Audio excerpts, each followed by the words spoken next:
Madam ఇందులో ఎవరైనా okay చేస్తే రేపు పిలిపిస్తా అంటున్నాడు. అవును మేడం. పూజ, ఏంటమ్మా? నా ఫ్రెండ్ లక్ష్మికి నీ గురించి చెప్పానన్నానే, వాళ్ళ చుట్టాలు నిన్ను పెళ్లి చూపులు చూసుకోవడానికి వస్తున్నారంట. త్వరగా రెడీ అయ్యి కిందకొచ్చేయమ్మా. పెళ్లి చూపులా? ఈ అబ్బాయిని మీరు కన్నారా కొన్నారా? ఎందుక డౌటు? రంగు తేడా వచ్చాను. నమస్కారం అండి. నమస్కారం అండి.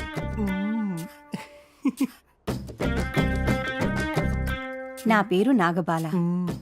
మా అబ్బాయి నాగశేఖర్, మా వారు నాగరాజు. పాముల ఫ్యామిలీ ముంగేసుకుని కూర్చున్నారనమాట. అమ్మాయి క్యారెట్ లా కలర్ఫుల్ గా ఉంది, నాకు నచ్చింది అంటున్నాడు మా శేఖర్. ఇంతకీ అమ్మాయి ఏం చేస్తుంటుంది? ప్రజెంట్లీ బార్క్లేస్ లో ఏజీఎం గా పనిచేస్తుంది. Dubai return. దుబాయ్ వెళ్తే రిటర్న్ పంపించేశారంటే ఏం తప్పు చేసిందో కనుక్కోమంటున్నాడు మా శేఖర్. రిటర్న్ అంటే పంపించేయడం అని అర్థం కాదు, మరి? ఇక్కడికి వచ్చి సెటిల్ అయ్యారని. బాబుని మంచి కాన్వెంట్ లో చదివించారన్నమాట. మీ అబ్బాయి ఏం చేస్తుంటాడండి? పనిచేయాల్సిన కర్మ నాకేంటి, విజయవాడ గుంటూరు మధ్యలో ఎకరం పొలం ఉంది అంటున్నాడు మా శేఖర్. ఈ మాత్రం తెలియదేళ్లకే ఆ మాత్రం పొలం ఉండాలండి. అయ్యో నేను మర్చిపోయానే, నీకు నాగిని డాన్స్ వచ్చా అని అడుగుతున్నాడు మా శేఖర్.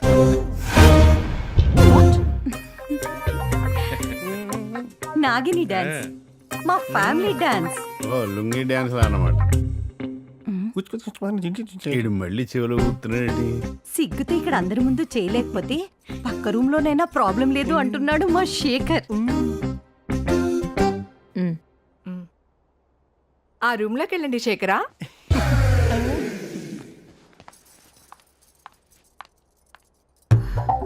ఈ సంబంధం నాకు నచ్చలేదు హేమ. అమ్మాయి లోపలికి వెళ్ళింది. డాన్స్ అని చెప్పి దాన్ని ఏమి ఇబ్బంది పెడతారో ఏమిటో.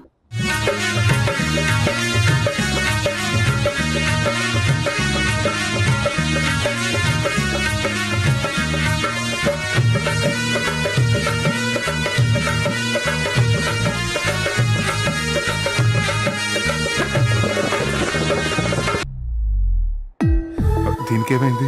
కొత్త రాజధాని చూసినట్టు నన్ను కొత్తగా చూస్తుంది.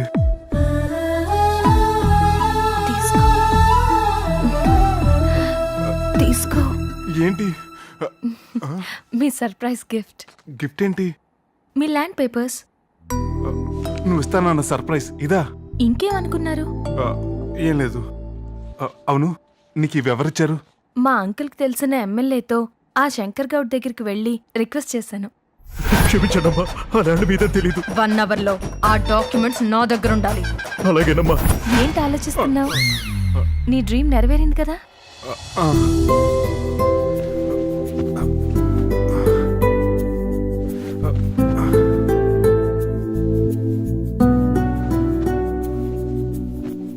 అక్కడ అంతమందిని లేపేసి ఇక్కడ ఇంత ప్రశాంతంగా ఎలా పడుకున్నావే?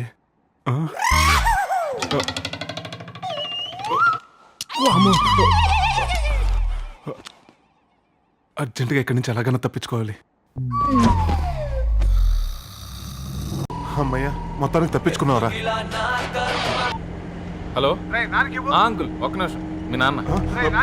నాన్న, నేను ఆ నుంచి నీ ఫోన్ కోసం ట్రై చేస్తున్నా, స్విచ్ ఆఫ్ అని వస్తుంది. బ్యాటరీ డెడ్ అయిపోయింది నాన్న. నేనే మీకు చేద్దాం అనుకుంటున్నాను. ఎందుకు ఏంటో అడగకుండా మొత్తం లగేజ్ సర్దుకుని రెడీగా ఉండండి, నేను వచ్చి మిమ్మల్ని తీసుకెళ్తాను. నీకంత శ్రమ అక్కర్లేదురా, మేము ఆల్రెడీ వచ్చేసాం. వచ్చేసారా? ఎక్కడికి? అసలు మీరంతా ఎందుకు వచ్చారు ఇక్కడికి? అదేంట్రా, ఎప్పుడు వచ్చారని అడగకుండా ఎందుకు వచ్చారని అడుగుతున్నావు? అడుగుతాడే, చిన్నప్పుడు వీడిని వీళ్ళ అమ్మ లగేజ్ మోసినట్టు మోసింది. ఇప్పుడు వీడు మనందరినీ లగేజ్ తో సహా బయటికి పంపించేటట్టున్నాడు. అందుకే అన్నారు, పెంచుకుంటే గేదె పాలిస్తుంది, కొడుకు వీధి పాలు చేస్తాడని. రేయ్, నీ ఫ్రెండ్ ఎలా మారిపోయాడు చూసావా? మారబోతే పోతాడు. అమ్మో. అబ్బా, నా ఉద్దేశం అది కాదు నాన్న.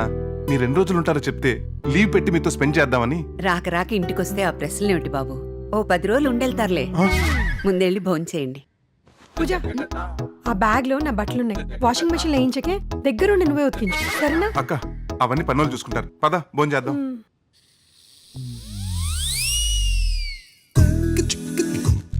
అక్కకు అసలు విషయం తెలియక ఆవేశపడుతుంది. మ్యాటర్ తెలిసిందనుకో ఆస్తమా పేషెంట్ అయిపోద్ది. వీళ్ళేంటి బట్టలు ఉతికించు, గిన్నెలు కడిగించు అని నాకు చెప్తారు? ఇప్పుడు వీళ్ళు చెప్పినవన్నీ నేను చెయ్యాలా? కోడలికి ప్రేమతో అలాగే చెప్తారు మేడం, మీరు అవన్నీ పట్టించుకోకండి. ఈ బ్లూటూత్ పెట్టుకోండి, మీరేం చేయాలో నేను చెప్తాను, దాన్ని ఫాలో అవ్వండి. చాలా సినిమాల్లో ఇలాగే మేనేజ్ చేశారు. ఇంట్లో ఇంతమంది పనివాళ్ళుండగా నువ్వెందుకమ్మా వడ్డించడం? కూర్చో. మేడం కూర్చోకండి. మీరు భోజనం చేసిన తర్వాత నేను భోజనం చేస్తాను అని చెప్పండి. మీరు భోంచేసిన తర్వాత నేను భోంచేస్తాను. అమ్మాయి ఫారెన్ లో పెరిగినా మన పద్ధతి ప్రకారమే పనులు చేస్తుంది. పద్ధతి ప్రకారం పనులు కాదు కూనీలు చేస్తుంది. అన్ని పెట్టారు, ఉల్లిపాయలు కనబడట్లేదేంటి? పూజ కొన్ని ఉల్లిపాయలు కట్ చేసుకోనరా. ఓ అమ్మో వసాము ఉల్లిపాయలు తెమ్మంటుంది. ఇదిగో అక్క. ఏంట్రా వచ్చినప్పటి నుంచి చూస్తున్నాను, నీ పెళ్ళని ఒక్క పని చేయనివ్వట్లేదు. అది కాదక్క, తను ఉల్లిపాయలు కోస్తే కంట్లోంచి నీళ్ళు వస్తాయని. కన్నీళ్ళు వస్తే అప్పుడు ఆవిడ కోపం వస్తుంది. ఆ తర్వాత అక్క కోసం అంబులెన్స్ వస్తుంది. మేడం మాట కలిపితే కాస్త కలుపుగోలు అమ్మాయి అనుకుంటారు. ఎవరినైనా పలకరించండి. ప్రవీణ్ గారు, మీ నాన్నగారు వాళ్ళు ఎక్కడుంటారు? మా ఫ్యామిలీ గురించి అడుగుతుందండి.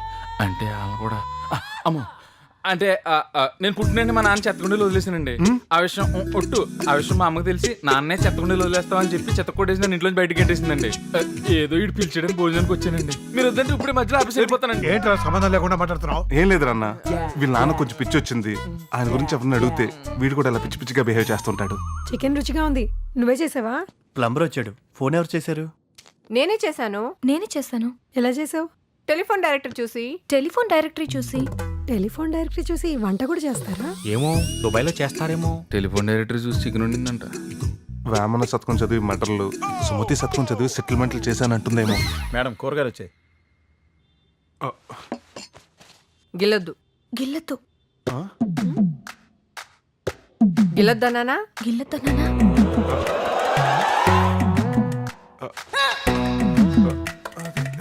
ఎంత కొత్తగా పెళ్ళైతే మాత్రం మీ తమ్ముడు చూసావా ఎంత ఓపెన్ గా రమేష్ చేస్తున్నాడు. తినండి. ఈ వయసులో ఇది కామనే లేరా. త్వరగా పాపని కంటే దానిలో మీ అమ్మని చూసుకుంటాను రా. అమ్మనా?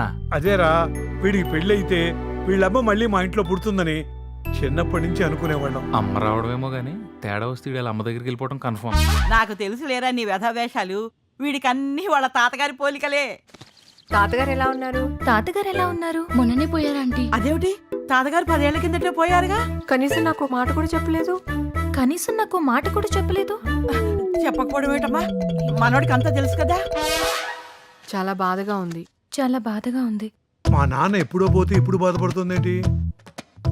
నా కోడలు నాకంటే సెన్సిటివ్. సడన్ గా కట్ అయిందేంటి? అలాంటి సెన్సిటివ్ అమ్మాయితో అలా బిహేవ్ చేసేవేంటి? సారీ పూజ, నువ్వు ఇంత సెన్సిటివ్ అని తెలియక నీతో చాలా ర్యాష్ గా బిహేవ్ చేశాను. కొత్తగా పెళ్ళైన దానివి నువ్వు ఇలా బాధపడితే ఎలాగమ్మా? రా కూర్చో. అయ్యో చేయికేమైందమ్మా? కత్తితో నరుకుతుంటే. ఖచ్చితంగా ఎవరైనా అడిగారమ్మా? కత్తితో నరుకుతుంటే కాదు నాన్న, కత్తితో కూరగాయలు తరుగుతుంటే చెయ్యి కట్టయింది. ఓహో అదే. చూసావా, మీ బామ్మ పులికి పులిహోర తినిపిస్తుంది. మా వాళ్ళకి విషయం తెలియక అది సీతాదేవుని గురించి సేవలు చేస్తున్నారు. పూలం దేవుని తెలిస్తే షాక్తో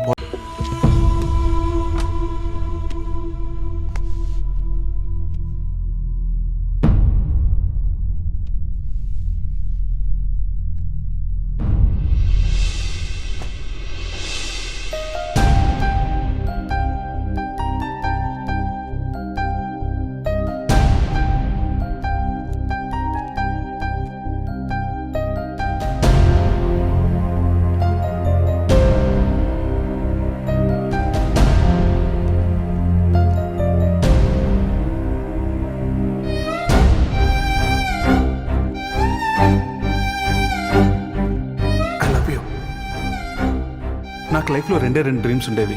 ఒకటి, నీలాంటి అందమైన అమ్మాయిని పెళ్లి చేసుకోవాలని, ఎప్పటికైనా ఈ ల్యాండ్లో ఇల్లు కట్టుకోవాలని. తనకు ఎలాంటి అమ్మాయి కావాలని కోరుకున్నాడో అలాంటి అమ్మాయి దొరికిందని అల్లుడు గారు తెగ మురిసిపోతున్నారు. అది కాదక్క, తను ఉల్లిపాయలు కోస్తే కంట్లోంచి నీళ్ళు వస్తాయని.